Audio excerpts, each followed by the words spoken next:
Hi, welcome back to Tractors and Stuff. My name's Nick, and this is my tractor.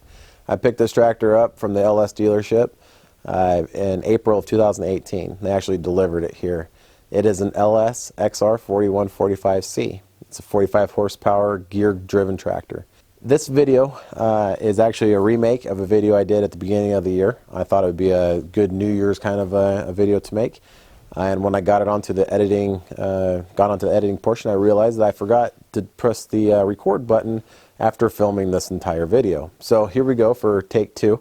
It's a couple months later. I kind of got a little bit discouraged by that video, but some things have actually changed since then anyway. So we'll discuss that. So let's start the front of the tractor, and we'll work our way to the back of the tractor and go over everything I've done to it, customization-wise, repair-wise. All that good stuff. So let's get started.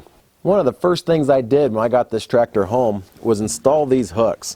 Now that is some, I believe 3/4 inch steel plate that I had scrapped, and I welded them on there right behind the where the loader links hook up for the ultimate in strength. A few months ago I went ahead and added this, and this is just a normal trailer hitch. I welded it right to the center. And this allows me to put, this guy on here or anything that accepts this this trailer hitch. So what is this guy? Well, this guy is actually used to pick up my dumpster, my trash can, and move it down to the road. And it's bent like this because I actually dropped it. I had it precariously mounted on the bucket, and going down the road it fell off and smacked on the road. It's not vital, so I don't really care, and it could be bent. It's a battle scar. So moving on back, you might remember me talking about these guys in a previous video where I actually messed these up pretty bad. I'm going to put some pictures up on the screen right now so you can see what they look like before, and then we'll do this a little bit after. So here you can see in this photo just how badly they were mangled. Now how it got this way, as explained in the other video, was I had the tine bucket on the front of the front end loader here. I put the tines down into the ground just a little bit to move some brush out of the way, and I backed up, and it put a lot of stress on these loader links. As you can see here, it just buckled them, and they weren't hurting anything to be like that, or so I thought. And here in this photo, you can see that the lower part on the driver's side there, it separated out a little bit too. But the damage was done to like this pin right here. So you can see it was rubbing on the threads. Here you can see one of the bends, the metal is actually starting to pull itself apart, ripping it, and that's not good. So I got them all taken off and cleaned up, and hit them up with the rosebud. And I don't like to film up here at my neighbor's shop where I was doing this. He's asked me not to film up there, so I don't. So I get it really hot with the rosebud, and I start beating it and with a big old hammer and squishing it in the vise and tweaking it with pliers and the crescent wrench and trying to get it as flat as I possibly can, like you see here. Not perfect, but better than not. Now you can really see with the paint removed that ripping action, and I didn't get a photo of it where I actually filled that in with some weld, and then I took some angle iron, some small angle iron, and welded it onto the outside of them here, and that's going to really strengthen them. And here I got them hanging, getting ready for paint, and there they are all painted up, and they look much better. It's not the exact same blue, but it's close enough. So as you can see, they're pretty strong now with this angle iron on here. I run the risk of damaging these loader cylinders, these curl cylinders, if I do that again. So it's kind of I've learned my lesson. You don't back drag with these tractors, and you don't ever put that cutting edge down on the ground and back up, because all that does is translate a bunch of torque up through these loader links into this loader cylinder. And if these were curl cylinder, excuse me, if these don't bend, then all that force is going right here, and that's not good. So moving to the other side of the tractor, you might notice these D-rings, these weld-on D-rings, I bolted to the front. This really helps it when I tie down the tractor to a trailer for transport. I don't have to worry about damaging the axle or anything like that. And those are pretty heavy-duty D-rings welded on there very solidly. And it's a great place to store a chain if I need to put a chain, take a chain out into the forest with me, that sort of thing. So just wrap them between the two D-rings and it's good. You might remember this guy, this control arm, upper control arm here. That snapped when the tires got bound up with the chains into the loader brackets, and it broke that cast. And the tractor was down for a few weeks waiting on parts. It was a warranty repair. I did it myself. I did make a video of the breakdown and how I fixed it. Since then, it's been great. I haven't had any issues at all. And that came about because of the stop bolts. If you go back and look at some of my earlier videos, I made a bunch of videos about the stop bolts being the wrong ones, and they had to be longer. Moving further back, you might remember this project. This, my new toolbox, new a while ago. I took that step off, used the same bolts and holes, and made this little bracket for a 50 cal ammo can. In here, I keep things like some WD-40, a bunch of different pins, a little hammer just to persuade some pins, some channel locks, getting kind of frozen in there. Here is a tape measure and just a bunch of pins and clevises and that sort of thing in there. So I just throw stuff in there, and it's a great place to store pins and that sort of thing. Okay, we're freehanding it now, so if it's a little bit shaky, I do apologize. The next thing I did here recently was install this guy, and I'll have a link in the description for you. And that is just it's a mounted smart battery charger, and it's hooked up to the battery down here, and the power cord runs to right there, and I plug it in, and it keeps the battery nice and topped off, and when it's cold out, it helps to keep the battery a little bit warm to get those cold cranking amps. So I did want to mount it right here, but I broke the little mounting part trying to get it in there. It didn't work out so well, so I just basically zip tied it to those lines right there. It should be fine right there. I'm not too concerned. So moving back a little bit further, I replaced the bolts with these thumb screws. This is for the radiator screens. So all that comes off in one go with just some, with my hands. No tools needed to pull out the screens and to get in there and clean the radiators out. Next, as I'm sure we are all very aware by now, is the lower radiator hose heater.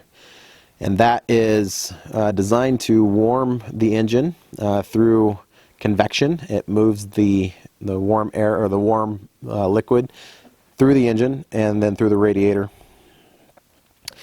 Would help if I actually showed it to you instead of the the loader cylinder. Down here we have our custom-made adapters for the LS/New Holland Woods backhoe subframe mount, which we'll get to in the back. I did rip a small hole in the fuel line, and that it didn't leak fuel, but it sucked air, and that was a dealer call. They came out because I couldn't figure it out why the tractor died and wouldn't start again, and it took us a couple hours to find that issue, replace the fuel line, and get me up and going again. Unfortunately, that was pretty expensive. Moving in here, I don't know how well we're going to be able to see it. Maybe I'll put an arrow on it. So inside of there, the bracket that holds on that gray cowling broke due to the vibration. And so I welded up a big heavy-duty bracket in there, and bolted it back on. And now I gotta say that this guy is very solid. It doesn't move at all. It does need some weather stripping along here. Apparently it's supposed to have that, and mine never did. It's got the holes for it. I can order that weather stripping. I'm not going to do it over warranty. The stuff like that just is so insignificant. It's not even worth the call to the dealer. I can just get some weather stripping and stuff it in there and bolt it in there. It's fine. So I did get chains, as you can see. We'll do the cab stuff last. We'll move around to the back side here, because in the back I finally got the control arm, the exterior 3-point control lever installed. I did have to weld on a plate to the frame to bolt the thing to, and it works great. It really helps with the hooking and unhooking of the implements back here. And while we're back here, you can see it's nice and dirty. The thing that's different now is the subframe mount for the Woods backhoe. And that was kind of a pain in the butt, because Woods doesn't make a subframe mount for LS tractors, but they make them for a New Holland tractor, which this is a New Holland tractor, but the custom part, which we showed up front, is for a New Holland loader, not an LS loader. So that was the difference there. I did do the lights, if we remember back a little ways. These are new. These are floodlights on the back, LED floodlights. And on the front, there's spots. And they really help brighten things up. I'm thinking about adding some side lights back here, but it's one of those things that's not really necessary. So, oh, one other thing, we did have to take this to the dealer to get some warranty repair work. I'm not going to get down there, but the seal where the front drive shaft comes out of the transmission was leaking just a little bit. We're talking like a drip every other minute. Very, very slow leak, but it was under warranty, and I wanted to get it repaired. So when the dealer had a lull, he contacted me, and we got that seal replaced. So, all right, and in the inside, not much has changed. One of the very first things I did to the tractor after welding the hooks on was actually get into the dash here and just unhook the beeper for the emergency brake. The beeping was, if you go back and look at those first couple of videos, the beeping was loud, and it was really annoying. So that's gone. Let's see what else. I got the new speakers. They're a little bit bigger, and I had to cut a hole out of the ceiling to accommodate these little bit bigger speakers. And I got the radio installed there. The vents up here I swapped left for right. That way they can blow on the glass on the sides and defrost them a little easier. And I jumped the seat switch, which I can show you. Okay, so here's the seat switch that I jumped, and it's just the H11 plug that I put on both ends. And here's the other end of it. So if to undo this, all I need to do is pull this plug that I made with this little loop and plug it back into here with the H11 plug, and it's back under warranty for issues or anything like that. The seat switch is disabled, but it's easily put back, and it looks factory, which is important. So that is it.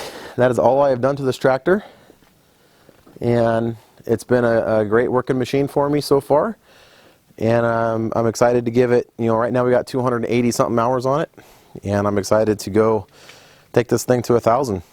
This tractor has been an awesome tractor for me. I can't be happier with it, honestly.